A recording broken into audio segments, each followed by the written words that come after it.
दिल्ली और हरियाणा की गलियों में जब भी एक नाम लिया जाता था तो लोग डर से काँप उठते थे। और वो नाम था काला जेठड़ी।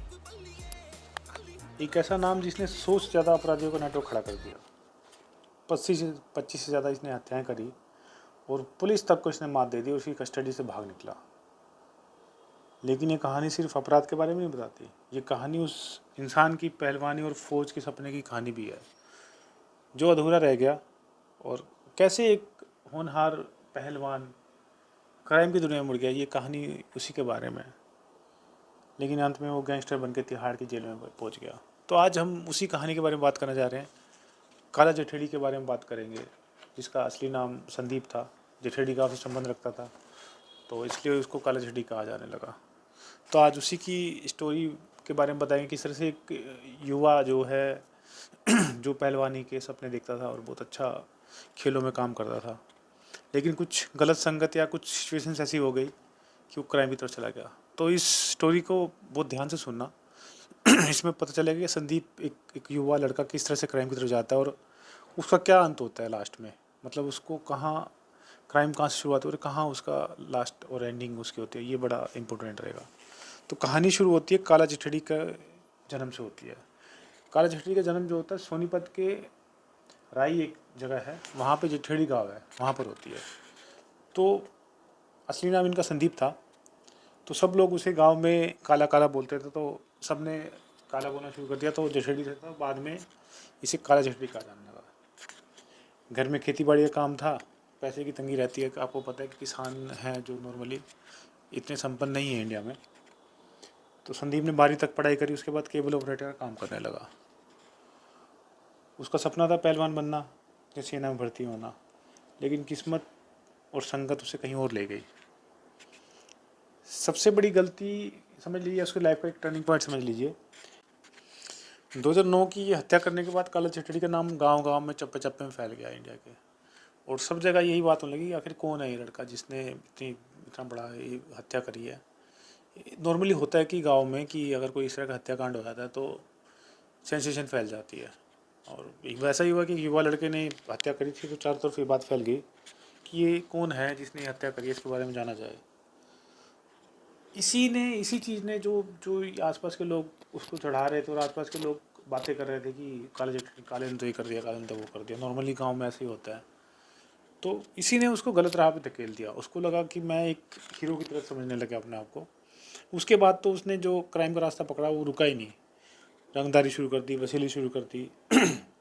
उसके बाद फिर अवैध हथियारों की बिक्री में लग गया वो। धीरे धीरे उसके खिलाफ 100, 200, 300, 400 ऐसे करके उसके लोग उसके संपर्क में आते गए और एक बड़ा गैंग और नेटवर्क बनाता गया वो। और शुरुआत एक हत्या से हुई, उसके ऊपर ऐसे करके 30 मुकदमे लग गए। 30 मुकदमे समझ रहे हैं आप? एक नॉर्मल इंसान के ऊपर 30 मुकदमे लग जाए तो उसकी पूरी ज़िंदगी जेल में निकलेगी। 30 मुकदमों में 13 मुकदमे सिर्फ हत्या के थे। फिर उसकी लाइफ में एक और टर्निंग पॉइंट आया। एक काला एक बात जरूर बताऊंगा इसमें। काला चिट्ठी की एक खासियत थी, वो मतलब एक बड़ा ही डिप्लोमेटिक वे में चलता था। उसने क्या कर रखा था कि जैसे ही किसी गैंग के संपर्क में आता था वो उससे जुड़ जाता था। उसके कहा जाता है कि नीरज बुवाने गैंग से, लॉरेंस बिश्नोई गैंग से, जो भी गैंग इंडिया में ऑलमोस्ट थे सबसे उसके अच्छे संबंध थे। ऐसा नहीं था कि एक गैंग से जुड़ा तो दूसरे से बिगड़े हुए थे, ऐसा नहीं था। तो यहीं पे क्या होता है, उसकी लॉरेंस बिश्नोई गैंग के संपर्क में आ जाता है। अब लॉरेंस को एक ऐसा आदमी चाहिए था, वो ग्रूम कर रहा था, तो उसको ऐसा आदमी चाहिए था ट्रस्टेबल, जो उसके कहने पे कुछ भी कर दे। तो यही पर जब काला चिट्ठी के बारे में जानता है तो उससे मुलाकात होती है। तो अब उसके पास एक ऐसा नाम आ चुका था जो उसके लिए कुछ भी कर सकता था। और वहीं काला को एक बड़ा एक नाम उसके साथ जुड़ गया था जो उसे ताकत, हथियार, सब चीज़ दे रहा था। अब इसके बाद बिश्नोई गैंग के साथ मिलकर उसने दिल्ली, हरियाणा, पंजाब, राजस्थान में खून की होली खेलनी शुरू कर दी।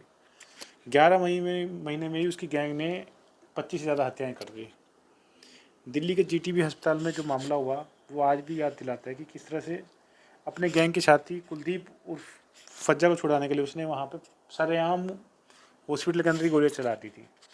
ये बड़ी बात थी कि हॉस्पिटल में नॉर्मली गोली वगैरह नहीं चलती, बदमाश भी नहीं चलाते। तो ये बात भी बड़ी मीडिया में उठी थी उस टाइम। साल 2020 में वो पुलिस हिरासत से ही फरार हो गया। जब उसे गुड़गांव में ले जाया जा रहा था, सोना के आसपास उसके गैंग के मेंबर ने इतनी फायरिंग करी, बताया जाता है कि पुलिस भी उसे छोड़ने मजबूर हो गई। इतनी ज़्यादा गैंग मेंबर्स ने फायरिंग शुरू कर दी वहाँ पर रास्ते में रोक के कि पुलिस वालों को वहाँ से छोड़ के भागना पड़ा। फिर फरीदाबाद की कस्टडी से उसने ब्रेक लिया। जो ये सब इस ये हुआ तो ये किसी फिल्मी सीन से कम नहीं था। उसका गैंग जो था बड़ा ही खतरनाक था, वो अपने दुश्मनों को कभी नहीं छोड़ता था, उसकी खासियत थी। जो भी उसको लगता है कि दुश्मन उसके लिए पैदा हो रहा है उनको वो ख़त्म कर देता था। एक बार क्या हुआ कि एक वाक़या ये था कि एक सिविल डिफेंस स्टाफर ने उनके खिलाफ कुछ इन्फॉर्मेशन पुलिस को दे दी और जो सामने वाला गैंग था उसको दे दी। तो सिर्फ इसी बात पे उसे जान से मार दिया गया कि भाई इसने इन्फॉर्मेशन, सिंपल इन्फॉर्मेशन, ऐसी नहीं कि भाई कोई क्रूशियल इन्फॉर्मेशन थी, सिर्फ डर पैदा करने के लिए उसकी हत्या कर दी गई ताकि दोबारा से ऐसा कोई काम ना करे। अब इसके बाद एक हाई प्रोफाइल केस हुआ बड़ा। इसने काला स्टडी को बड़ा स्टार बना दिया, और स्टार क्या कहेंगे, एक युवाओं की नज़र में एक बन गया कि एक गलत आदमी को वो करने फॉलो करने लगे। क्या हुआ कि एक हाई प्रोफाइल केस हुआ, जो आपने सुना होगा, सुशील कुमार का केस हुआ था 2021 में छत्रसाल स्टेडियम में हुआ था। उसमें ओलंपिक पदक विजेता थे सुशील कुमार। जब वहाँ मारपीट हुई तो एक युवा पहलवान की मौत हो गई थी, सागर राणा की। इसी दौरान एक और लड़का भी था जो उसमें पहलवान था साथ में, वो उसे काला चिट्ठी अपना मुंह बोला बेटा समझता था, उसको भी बुरी तरह मारपीट करी गई थी। तो इस जो हत्याकांड में सुशील कुमार का नाम आया था और काफ़ी साल जेल में भी रहे। तो इसमें भी काला चिट्ठी का नाम जुड़ा, लेकिन पुलिस जांच में काला चिट्ठी का नाम जैसे सामने आया तो जांच में दोनों से संपर्क किया गया। तो सुशील अपने विवाद और डराने धमकाने के कारण काला चिट्ठी का सहारा लेने लगा था, क्योंकि वही सुशील कुमार भी काला चिट्ठी का नाम लेके ही इधर उधर खौफ फैला रहा था। इसने जब सबको पता चला कि इतना हाई प्रोफाइल केस है और इसमें भी काला चिट्ठी का हाथ है, तो पूरे नेशनल लेवल पे ये बात उछल गई और लोग जानने के लिए उत्सुक हो गए कि काला चिट्ठी आखिर है कौन। तो अपराध की दुनिया में बहुत बड़ा नाम बन गया वो। अब इससे क्या हुआ कि खेल और जो अपराध है दोनों आपस में जुड़ गए, क्योंकि खेल जो थे सुशील कुमार जुड़ा था और अपराध से ये जुड़े हुए थे, और मीडिया ने इसने बुरी तरह बदनाम कर दिया इन दोनों को। उसके बाद 2021 में स्पेशल सेल ने काला चिट्ठी को यूपी के सहारनपुर में गिरफ्तार कर लिया। नॉर्मली होता है कि इतना बड़ा बदमाश हो, लास्ट में या तो पुलिस की गोली से मार जाता है या फिर पुलिस उसे अरेस्ट कर लेती है। उसके बाद काला चिट्ठी को जेल में बंद कर देगा, लेकिन यहाँ से भी इसका नेटवर्किंग रुकी नहीं। इसने यहाँ से भी गैंग ऑपरेट कर रहा है। अभी बता रहे हैं कि अभी भी इसके काम चल रहे हैं सब तरह के। साल 2024 में इनकी माता जी का डेथ हो गई और कोर्ट ने 6 घंटे की पैरोल दी ताकि वो अपनी माँ का अंतिम संस्कार कर सकें। पुलिस सुरक्षा में इन्होंने अपनी माता जी का अंतिम संस्कार किया। तो ये बड़ा दुखद पहलू है कि हमें गैंगस्टर की लाइफ बड़ी अच्छी लगती है, लेकिन जब इस तरह की घटना उनकी फैमिली में हो जाती है तब पता चलता है कि गैंगस्टर को किस तरह की चीज़ें फेस ऑफ करनी पड़ती हैं। अभी लगता है कि बहुत चारों तरफ उनकी तरफ ग्लैमर है, सब चीज़ें हैं, लेकिन फैमिली पूरी तरह टूट जाती है उनकी। इसके बाद काला चिट्ठी समझा, और उसके बाद एक और इसमें एंगल था। इनका प्रेम प्रसंग एक लेडी डॉन के साथ चल पड़ता है। लेडी डॉन मैं इसलिए कह रहा हूँ कि अनुराधा चौधरी थी वो, और वो भी काफ़ी फेमस हुई थी जब इनकी शादी की बात चली थी। तो पता चला कि इनके ऊपर भी काफ़ी केसेस चल रहे हैं। और 2025 में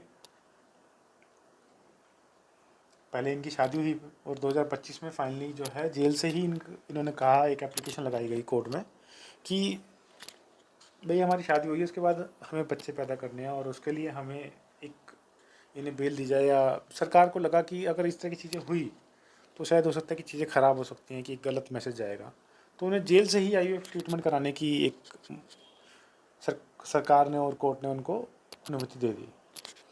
उसके बाद अभी ये सब प्रोसेस में चल रहा है, IVF की प्रोसेस वगैरह। इन सब घटनाओं से हमें क्या सीखने को मिलता है? अपराध की दुनिया देखने से इंसानी रिश्ते जो हैं सारे तार तार हो जाते हैं।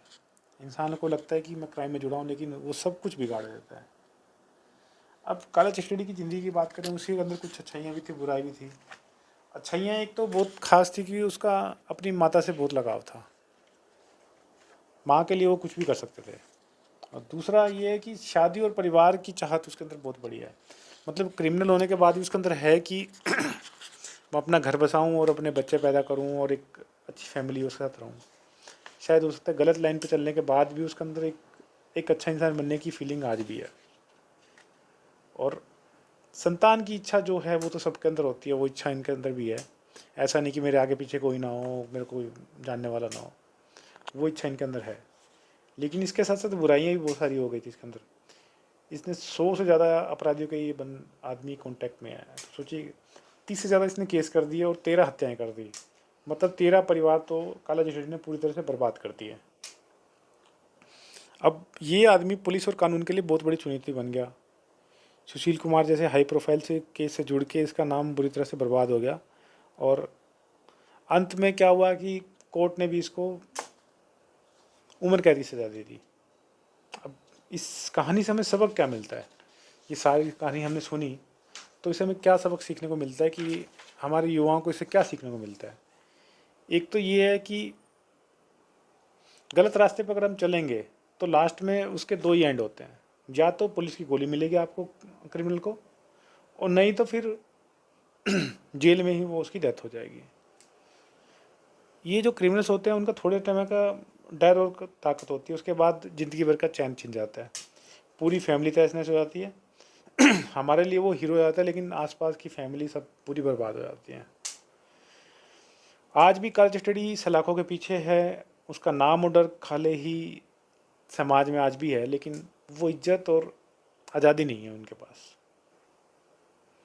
तो याद रखना दोस्तों कि अपराध की दुनिया से कभी इज्जत नहीं मिलती। सम्मान, और अगर आपको इज्जत से रहना है तो आपको मेहनत और सच्चाई से काम करना पड़ेगा। लोग डर से सिर्फ झुकते हैं, इज्जत से जो इज्जत आपको करेंगे वो आपके काम पे और आपके मेहनत पे करेंगे। और हमेशा गलत संगत से दूर रहने का भी हमें एक मैसेज मिलता है। तो दोस्तों ये थी काला चिट्ठी की कहानी, जो ये एक छोटे से मैंने बताया कि किस तरह से एक नॉर्मल परिवार का लड़का एक क्राइम में एंटर कर जाता है। तो हमारा इस कहानी को बताने का सिर्फ पर्पज़ आपको बताना था कि समाज में किस तरह से बुराइयां फैल रही हैं, और आपको गाइड करना था कि इस तरह की चीज़ों से दूर रहें। हमारा कहीं भी अपराध को ग्लैमराइज करने का या कुछ और चीज़ों को बढ़ावा देने का नहीं है। तो आशा करते हैं कि आप इस स्टोरी से कुछ सीखेंगे हमारे युवा, और इस तरह के क्राइम से दूर रहेंगे। तो फिर से आपको लगता है कि एक और नए इसी तरह के किसी गैंगस्टर पर या किसी और व्यक्ति की लाइफ पे अगर स्टोरी बनाएं हम, तो हमें ज़रूर कमेंट सेक्शन में बताइए। हम आपकी राय का इंतज़ार करेंगे। आपकी कमेंट सेक्शन की राय पे और आपके जो व्यूज़ होंगे वो हमारे लिए बहुत मायने रखते हैं। हम फिर से एक नई स्टोरी में आएंगे, तब तक के लिए हमारे साथ बने रहिए। भारत गौरव के लिए धन्यवाद।